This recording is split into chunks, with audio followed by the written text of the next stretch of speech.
Hi, my name's Mateo. My name's Sophia. My name's Diego. And my name's Austin. And we did the dice game Balut. Okay, so this is our game. This is what you see when you first run the game. Balut's the name of our game. And for the rules, these are it. So for Balut, each player will take turns. They roll 5 dice and they select check boxes under each roll.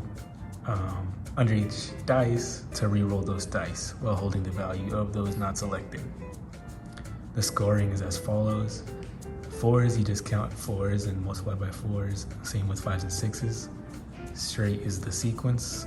House is 1 pair and 1 triple. Choice is the sum of all 5 dice. And Balut is if 5 of a kind is rolled. If your rolls don't match any of the categories left, then you must sacrifice a category and fill it out with 0. Once categories are filled, press end game to determine the winner. So, we'll start the game. Okay, so after opening up the game, the player 1 is given the option to roll their dice, and no one else is. So they roll their dice, and it goes through this animation and noise. Afterwards, you get their dice, and you can decide your own scoring. Here, I'd want the 5s, because, I don't know, just the choice I made. Clicking those sets those to be re-rolled, and I click this button to re-roll them. So they will each go through their own animation, and then afterwards their new value will pop up. And if I want to score 5s, I input it myself. I count the 5s, and there's 3 5s, so 3 times 5 is 15. And then player 2 will do the same thing for their own score. Here, they could also go for 5s or 4s, so I'll re-roll these instead, and then they will go through their own animation again. And I'll also score for 5s, so 5s. And their score is set. Also, when starting the game, you can put your own name in, so player 1 name is for each column. After all the turns are set, you can, and all the columns are filled or rows are filled, you click data and that updates the scores. At any point, you can click rules, which will open up another app that will give you the game's rules. Here they are. So you can have those anytime you need throughout the game without ending the game. And then once you want to end the game, you click it and the game ends. The screen works with player 1 winning, player 2 winning, or a tie. So I came up with the rules, and I also helped with to come up with the points to each different choices of the scoring. In our setup function, I set the UI table to 7 rows by 2 columns of 0s. I then set image 6, 7, and 8, which are the winning screens, to visibility off. Then we set the dice roll visibility to off, and we set the images to their files. In the UI table cell selection, I set the columns to be editable so that it could have user input. And then I set our ThinkSpeak code. This sets each of the columns and row to a variable, which then can be written into ThinkSpeak and then read back out from ThinkSpeak back into the table.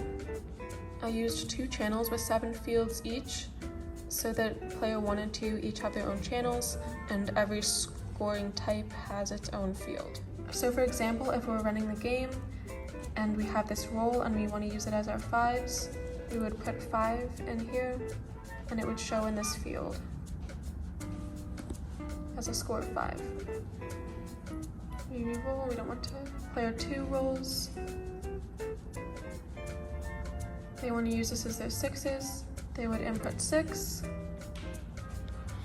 And it shows in player's 2 field of 6s as 6 points. In the endgame button pushed, I set the data from the first column of the UI table equal to scores, and the second column of the UI data table to scores 2. I then compared the scores and set image visibility on or off depending on which score was greater. I also added a sound to be read when the end button pushed. In the roll dice button, I also added this sound to play as the dice are rolling. Okay, I covered a lot of the GUI animations and sound. So for switching in between apps, I had this code startup function, Balut gameplay, which would switch to this, and if needed, you could also switch to the rules again. For sounds, I implemented this code for animations of rerolls. For each dice being rerolled, I had individual animations. So within this if statement, I added a timer, a TikTok timer that would visualize whether or not the app, like the rolling animation of a dice, should appear. So I did that for every single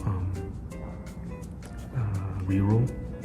And then I also came up with the rolling of dice in general for a roll dice button.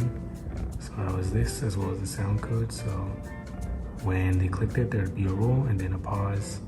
Afterwards, after the pause, the images would go away, and then the images of the valued of dice appear. Hi, my name is Mateo again, and I was in charge of the main roll functions. So basically, when you start off the game, you'll have only this button appear visible, while all these other ones plus the checkboxes are off. The checkboxes are off right now, so that the player one couldn't cheat, like just choose which dice they wanted to hold, and basically you just randomly roll 5 dice, choose which ones you want to re-roll, you re-roll those, and that's basically what I did for this app. And the code, like I said, some images are off and some images are on depending on which roll button, which turn you're on. And my code for the dice 1 button, this one, just basically is a first roll variable will be equal to randi, and it would go through 6 values for 5 of the dice, and I use a switch case for each of those rolls.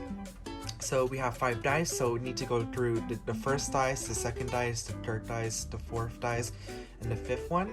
And basically the switch case would look for what image corresponds to the random integer that's chosen for that first dice. And here we would have, I forgot to say that you would first upload these variables, 1st, 2nd, 3rd, 4th, 5th, 6th, to each of these dice PNGs. And basically, for example, if this first roll was a 3, it would go to case 3 and then assign the third PNG to variable A, and then the same thing will happen with A, B, C, D, E. Then after that, the image are going to pull what PNG was assigned to that variable A, B, C, D, and E, and it would show it. And basically, after you click that button, the reroll for dice 1, this one would turn on, and then everything else would turn off, except the checkboxes. And then my reroll function is basically the same thing, but I assigned a value to each of the checked boxes. Here you have get app dice 1 checkbox, and it would assign a value. The code is relatively the same for the first roll, which is just randi, 6 values, and then 5 of those dice. But I have if statements, so if the checkbox is clicked, like one of these, and if it's clicked, then it'll have a value of 1, and then basically if the value is 1, then you would just do a switch case of that again, just for each case, and then it would only re-roll the ones you choose. And that's it.